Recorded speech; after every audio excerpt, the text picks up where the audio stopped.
Good morning, dear friends. I'm Tatiana Nikishin, and thank you so much for joining me today.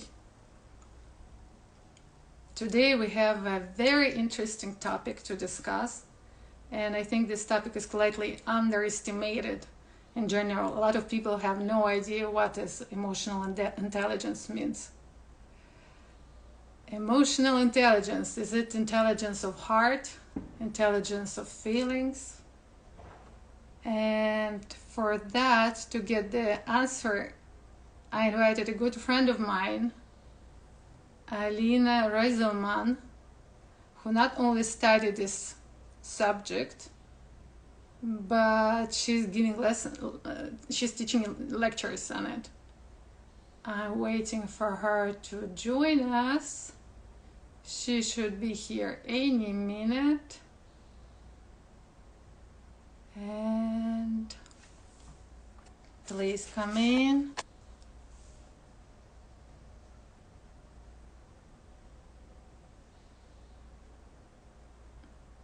Hi guys. And here she is. Ladies and gentlemen, Alina Reyzelman.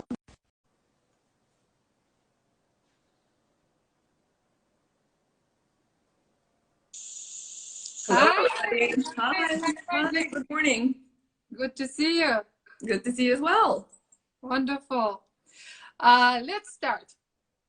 Of course. I know that you're coming from a very high-end business and management field. How did you end up giving lectures on psychology and life coaching? Can you just give us like? Yes, absolutely. I'm happy to share about my background. So when I was little, even since I was little, I think I knew that I had some skills in me that would help me in the business world. So I was always dreaming to be in business. But of course, when we go to university, we never know, who we want to become. So when I finished school, I went to Moscow to look for a job. And, I ended up working for oil and gas company. At that time, of course, I never thought I will stay in that industry. So step by step, I was climbing my career ladder. I started off as an assistant and interpreter to one of the big executives in the company. And then, I realized that I want to stay, I want to learn, I want to be in this industry. So I've tried myself working in the marketing department, in downstream. I did project management. I also did some finance. And then, the rest was the history. Once you start showing results and people recognize your hard work, you get promoted. No doubt. So I got really lucky to work for some of the biggest conglomerates, international companies in the world. I worked for Shell, where I did business development. And then for the 11 years, I worked for a company called Wood Mackenzie. Wood Mackenzie is one of the leaders in information services that provide also consulting services to energy businesses, financials, governments. So I came as a business development manager. But once, we started getting clients, getting some great results, I basically managed to build up the company from, zero to multi-million-dollar business. Wonderful. And as part of being, a leader and an executive, I went through quite a few interesting trainings to enhance my leadership skills. And while I was doing that, I realized that actually intuitively, I've been using, one of the reasons that I was so successful, it's because I have very well developed emotional intelligence. Well, this concept recently has become really, really popular. It is something that psychologists and coaches are really paying attention to because, if you compare emotional intelligence to IQ is something we're born with. You have the same IQ at 15 and you'll have the same one at 60. Of course, you can, continue to study and enhance your mental intelligence. But So, IQ is something that, you know, you just cannot get smarter. Well, with emotional intelligence, you can actually enhance it. You can actually improve it. It is something you can work on and achieve some great results. So that's just a little bit about me what is it? and how I ended up knowing so much about this subject. Emotional intelligence. I first discovered emotional intelligence living in France. And in France, I would say it's probably the capital of emotional intelligence. They teach kids from the very early age what is it about. They teach separate emotional intelligence for girls and separate emotional intelligence for boys. That's Yeah. how they end up really enjoying their lives. I see very little of depressed people in France, you know. So because I don't want to get information instead of you give information instead of you. So please tell us, what is emotional intelligence? What is that? So basically, EQ is the ability to recognize your own emotions. It is the ability to manage your emotions and also manage the emotions of others. So the four pillars of EQ is self-awareness. It is basically when we recognize how we feel, what kind of emotions we are dealing with, and we know, you know, another way of self-awareness is also mindfulness. It is something that, you know, we are really aware of what's going on with us. Then the next pillar is self-management. It is similar to self-awareness. It's basically once we know how we feel, because obviously, you know, we go through the day, we go through life, and, you know, we have challenges, we have obstacles, we have conflicts. But how well we deal with those challenges, Right. how do we react, how well do we take criticism, you know. So self-management is basically the ability to know, yeah, to know how you react to certain situations. The other pillar, which is very important in EQ, is empathy or social awareness. It is basically when, you know, we, in a team or in a relationship with a partner, you know, we're like we're really curious and genuinely interested how they feel. You know, I was really lucky to work with some of the great leaders, leadership management. And I remember my former CEO in Win Mackenzie. He was one of those guys, you know. He would walk by, he will stop and say, "Oh, by the way, I've heard, you know, you're getting married. Oh, you had a child. Congratulations." You know, he will be genuinely interested in your life. Like, "Oh, absolutely, you're going through something difficult right now." You know, he would show the empathy. And what it does, people, you know, when they know that somebody's caring about them, absolutely, they tend to open up more. You know, so that helps to build understanding, and it just improves relationships, bottom line. And the fourth pillar that I should mention, it's the relationship management. So basically, people with high EQ, they tend to build relationships really quickly, easily. They're great at networking. You know, they have a lot of friends, good friends. So yeah, and bottom line, you know, EQ, you know, when you have high emotional intelligence, you tend to have great connections. So you're born with emotional intelligence already set, or you developing through the life? How it works? So the great news, yes, some people are just born with it. You know, when I look back at my career and I'm like, oh, I was actually practicing emotional intelligence, you know, pretty much all of my life. People who are born with a lot of, you know, high EQ, they usually have very good intuition. They're genuinely, you know, nice. They're curious.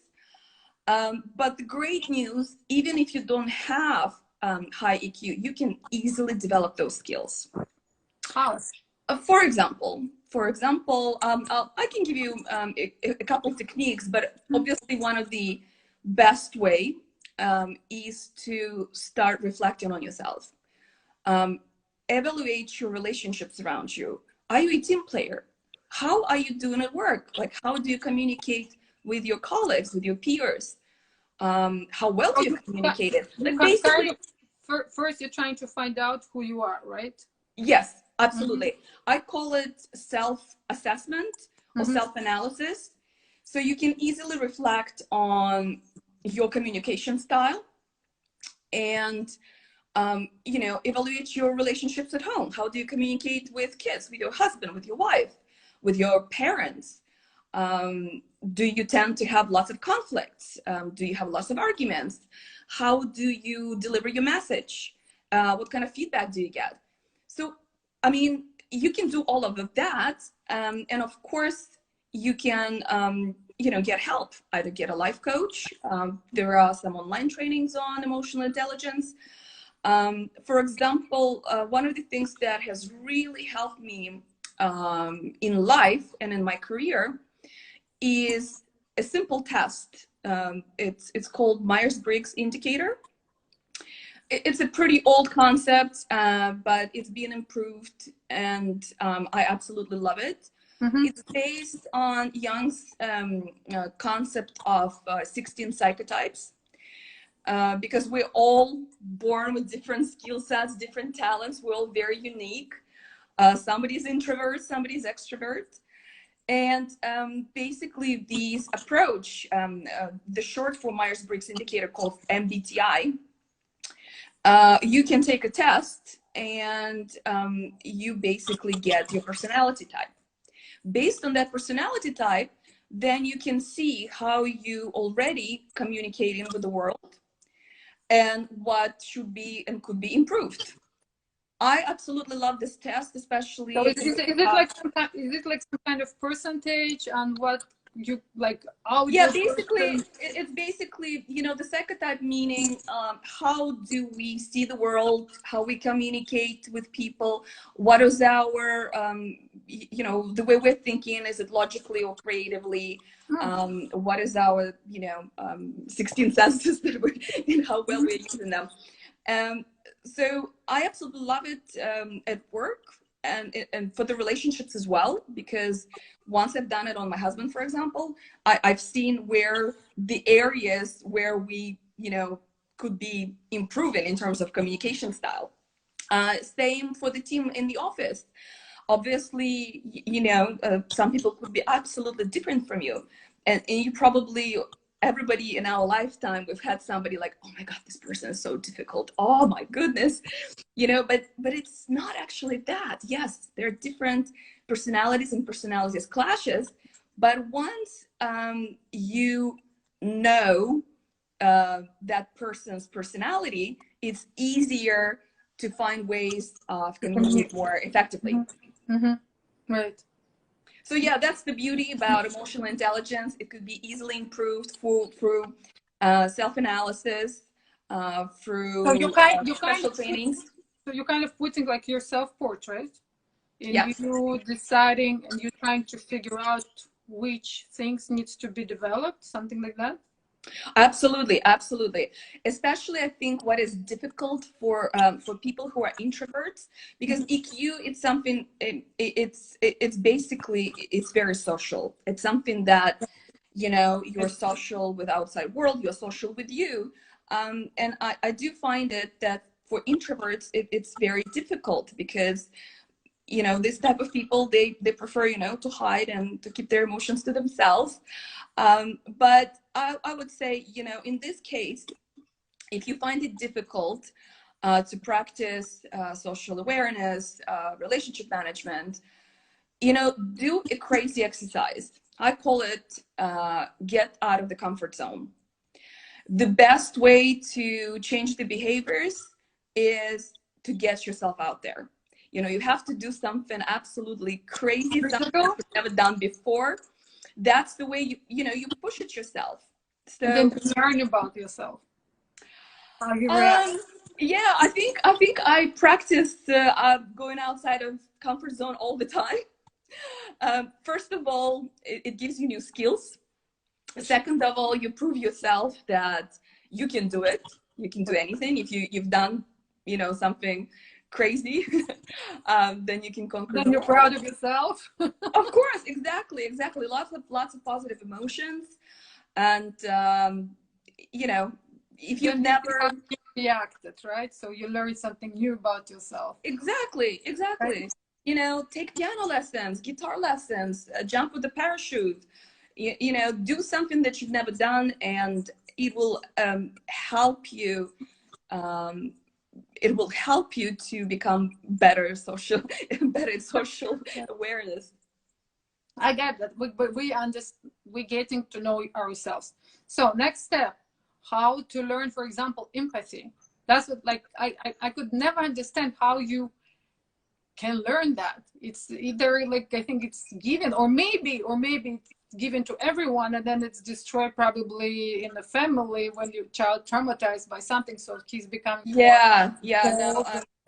it's a good question because empathy, I, I almost feel like why should we learn it? It should be like Exactly. it It should should be be a within the skill blood. that from the childhood. I have two kids. My daughter is 7, my son is almost 5, and they fight all the time. Over toys, they argue, Right. and Normal. and one of the things I'm always teaching them, to be nice to one another. It's, if you haven't seen each other from school, ask each other, how was your day? Mean it when you ask it. When you're talking to your grandma on the phone, ask her, how is she feeling? Is everything okay? That So then that's it's something. becoming some kind of pattern. That's what makes Exactly, it better. exactly. It should be given. It should be Mhm. absolutely natural. So yeah, I think if we teach our kids at young age, it should be with them. But if you're an adult Right. and How all of you your life, you had a doing huge this work? ego, Mhm. you've been very self-centered. I mean, No, if you look it's, around, these people with ego, self-centered, they're not going anywhere. Maybe 50 years ago, it was, it was a good skill to be tough, to be rough, and to you all know, the dominant people.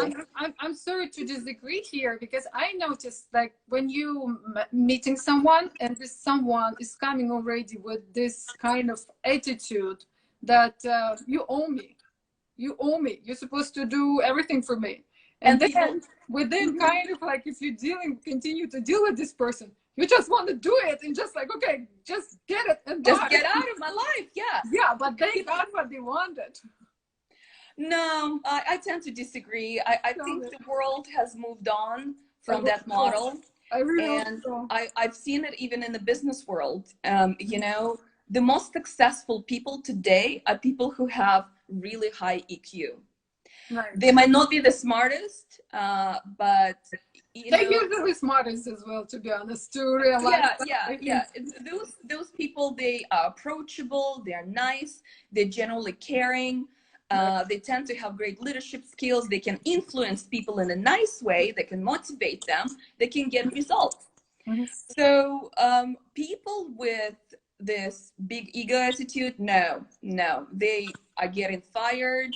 And a couple of years ago, I worked with a person like that, and he was just so upset. His career was not going anywhere, Mhm. and when we started, kind of you get into the bottom of the things, I mean, that person, I'm sorry, but he was just not a nice person. And and and of course, yeah, when people have this attitude, you owe me, or I'm a victim of the circumstances, Right, right. it's the wrong approach. Totally. you know a person should always be accountable for his own life, and to be owning it. You should be owning your life, Right, and everything comes back to self-assessment. If you want to change something, start changing yourself.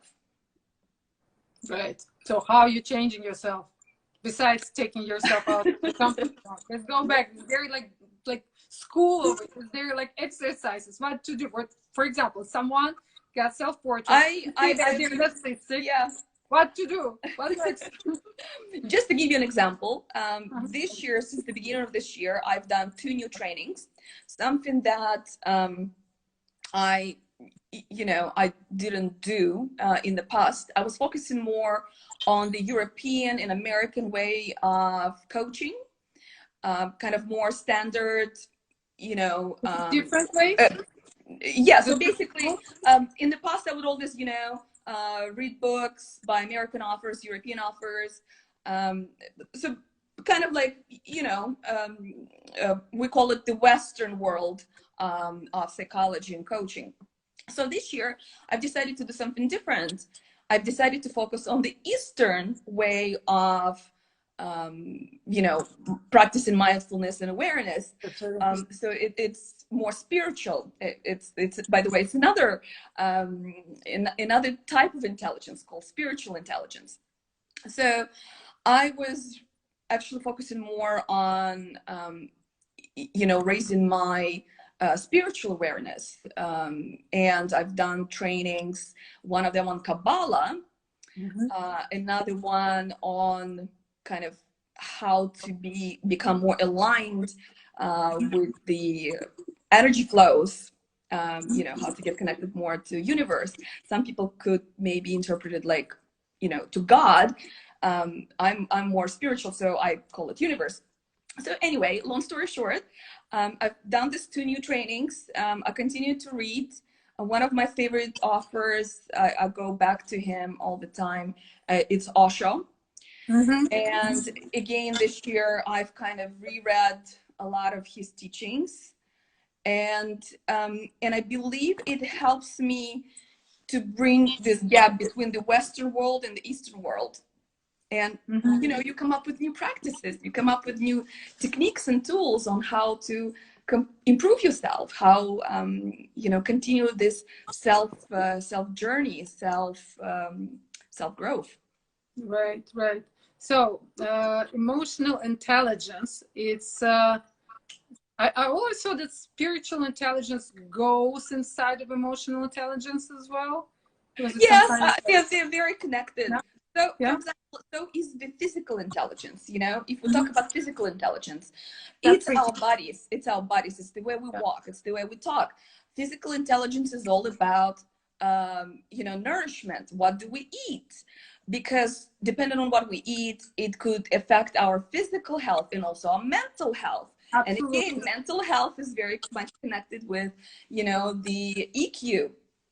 And what is interesting about physical intelligence, it's also our gestures. It's the way we look. And EQ is not only about verbal communication, it's also about nonverbal. So again, very much connected, how do we look? How do we come across too aggressive or too passive? So it's all, all of these intelligences are very much connected. And another interesting concept is that, for example, our IQ could be easily enhanced by EQ. For example, you want to get better grades in school, or you want to finish your project at work, but, it's difficult for you, if you go and ask for help, get a tutor, or you go ask your boss, to get help from others. This is EQ. It's effective communication. And then you get this help and you get things done. So this basically, I believe all the intelligences, they're connected, and, absolutely, they feed from one another. It's a human ecosystem, that's for sure. When we talk, you just started talking about it, and I think I absolutely agree with you that we will do that like with the kids, right? When we teach them about caring about each other, and at school they start talking about empathy as well. They start, it's probably the first thing that they do in pre-K. But for some reason, first grade, second grade, they still at the same thing. Emotional intelligence stays at the level of express your emotions and care for each other. Is there anything else that you would think should be added to this system in order to develop Yeah, sure. more Yeah, this is emotional something kids? this is something I've seen in California. You know that we just recently moved from Moscow to LA, and one of the things I was really pleasantly surprised when I've seen in school that they actually teach kids yoga. They teach kids meditation from a very young age, and I think this is all very helpful tools. And my son was in preschool this year. He's going to go to kinder next year. And even in kindergarten, they were talking about developing EQ. It was all around how do you communicate. You don't just come up to a kid and take his toy. You try to negotiate, you know, okay, I'll play with this toy for now, but you'll play later. Right. I think all of this are very, very nice ways of helping kids to respect. Give them tools for life. Yes, and again, very, very important. How do we communicate? How do we again control our emotions? And you know, all of this could be taught in school and of course at home. Mm-hmm. Do you see any changes in people since we were living through these pandemics, emotional intelligence wise? Well, I think it's been really, really, really hard times for everybody. I think lots of people were affected in terms of, you know, being stuck at home. You know, some people probably, you know, took advantage of it and continued to live their lives and maybe, you know, use this time to learn something, to, you know, get a better bond with the family. But others, you know, I think, you know, just, you know, it created anxiety for people. I know that some people were, you know, terribly disturbed. And I have friends from all over the world, you know, and in a similar vibe. You know, I talked to my colleagues in Dubai, Moscow, Paris. I think everybody went through like this really challenging time for our mental health. Absolutely, absolutely. So how to get out of it? As a psychologist, what would you suggest? Like for people who scared, they lost, what's the first step? Yeah. Well, I think for me, the best way to solve is educating yourself. You know, I educate myself through reading good sources, you know, scientific-based studies on what's going on right now in the world. Because what happens, the media often scares people. So much negativity. I don't watch TV. I have not been watching TV for more than 10 years now. What I do, I read reliable sources, you know, CNN, BBC, Forbes, you know, other websites that, you know, have a good reputation. And you know, you kind of filter the information. You know, if you actually read enough right now, first of all, yes, the virus is still here. You know, we still have to be really, really cautious. We have to practice social distancing and, you know, follow all the guidelines. But there are so many great news that media is not reporting on. One of them, for example, is that the virus strain is weakening. What doctors picked up right now, you know, at the beginning when people were getting sick, yes, more and more people had complications. Right now, less and less people having complications. And another thing is that the duration of the virus is not as long as it was at the beginning. So that's a really good news. You know, the virus strain is weakening. It means, you know, more people pass it on to each other, the weaker it becomes. And another great news is that, you know, that study has been done in France since France reopened and kids went back to school. So one of the great news is that children under 12 don't pass on the virus, so they don't spread it. Their cells are not developed as the adults, so the virus cannot penetrate the cell, the protein. So that's another great news. So yes. there is a hope. Yeah, exactly. So when you educate yourself on something like virus or financial crisis, you know, filter through the information, try to find the positive in everything. And I think this is the key also about EQ, is always maintain the positive thinking. You know, if you woke up not feeling well and, you know, something else is going, you know, sideways, change the pattern of your thoughts. You know, find this one thing to, you know, you can be positive about, and you will see right away. Absolutely. You know, it will change. Okay. So I guess, yeah, you know, filter the information, try to stay positive, try to stay healthy. Turn up the TV as soon as possible. I think, yeah, staying healthy is the key, because I think, including myself, I did gain a few extra pounds on the quarantine. You know, we were moving less, we were probably cooking more, and that's okay. That's okay. Now maybe it's time to focus on your health. You know, go run that extra mile. Absolutely. You know, eat healthier, because I totally believe that food is the fuel for our mental health and physical health. Can you talk about a little bit about your book, Aphrodite's Diet? Oh, aphrodisiacs. Aphrodisiacs. Oh, I saw. Yeah, yeah. It's about aphrodisiacs. Okay. Yeah. So, yeah, We're talking about aphrodisiacs then. Since yes. we're talking about the ecosystem anyway. Well, aphrodisiacs, in a way, it's superfoods. You know, it's just back in the days, you know, in ancient Greece, and ancient Rome, people thought that certain foods could give you better boost, you know, immune boost, health boost. And at the end of the day, if you are healthy, yeah, you will be having a healthy libido. So I was doing research about those foods who were considered aphrodisiacs, and it's a typical natural foods that we eat actually every day, and sometimes we don't think of them as superfoods.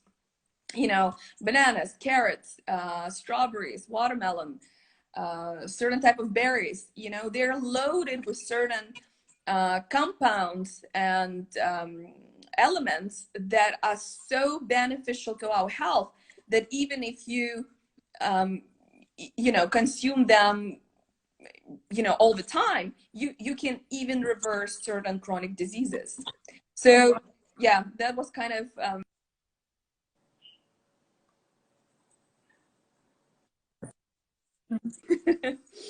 and then it turned into the book with my recipes. Wow, very interesting. So which one you will suggest? Is there like difference between women and men? Is aphrodisiacs, or it's So whatever? basically, no, yeah, so the way it works, of course, we have different you know, needs, yeah, I should say. In terms of the diet, it's more or less the same. But for example, men, in order for them to boost their testosterone levels, they need to eat, you know, certain foods that are rich in zinc and vitamin B. So they need a higher intake of certain foods than women, and women on another hand as well, because we, you know, we have children, we have periods. We should be focusing on basically strengthening our you know, feminine health, and again, you know, we require more vitamin E and A. Again, it's the same set of vitamins and ingredients that we both need, both sexes. But yeah, for men, probably, you know, more meat, more products with zinc. Gotcha. And for kids? For kids, I think, for libido, obviously. Well, I think in general, you know, we live right now in a great time where I think people have realized all the harmness of the junk food, and there's quite a lot of education around, you know, making sure kids get their fruits and veggies, you know, not just pizzas and cupcakes. So I, for example, educate my kids about how bad it could turn out for them if they will eat sugary things all the time. So I explain to them, you know, sugar can make you sick, you know, just limited intake on holidays.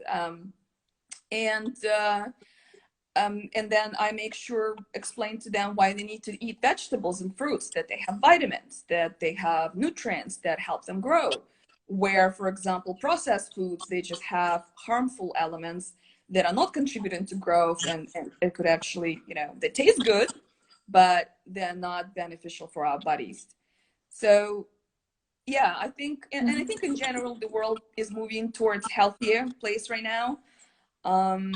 So hopefully, you know, our kids will be better in that way than they ever were. Alina, that was fantastic. Thank you so You're much. very welcome. You're very welcome. It was good I to learned be a your lot. guest.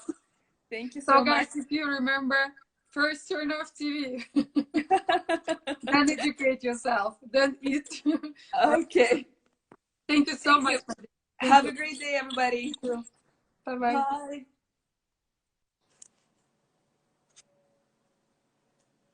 Thank you so much for watching. Have a wonderful day.